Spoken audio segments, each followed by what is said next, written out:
In occasione della presentazione ufficiale del nuovo tecnico ed in vista dell'avvio della preparazione precampionato, il patron del Matera Calcio, Saverio Columelli, era stato chiaro: andremo avanti fino all'ultimo grado di giudizio, appellandoci anche alla giustizia amministrativa.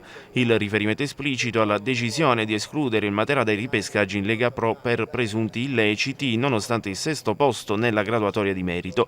Notizia di ieri: il club biancazzurro risulta estraneo alle presunte combine nei match della passata stagione contro Campania e Puteolana, per i quali in origine era stata chiesta una penalizzazione di 6 punti.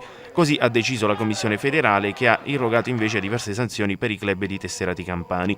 Dunque Matera Calcio prosciolto e porte del professionismo che si riaprono, soprattutto perché, rimanendo la penalizzazione inflitta per un presunto illecito nella gara tra la Viribus Unitis e l'allora Ersinese Matera del campionato 2011-2012, la normativa parlerebbe chiaro: l'esclusione dai ripescaggi potrebbe essere determinata in caso di illeciti commessi nella precedente stagione, e nel caso del Matera così non è, visto che il riferimento è a 2 anni fa, pur se poi il sodalizio ha dovuto scontare la penalizzazione nel campionato scorso.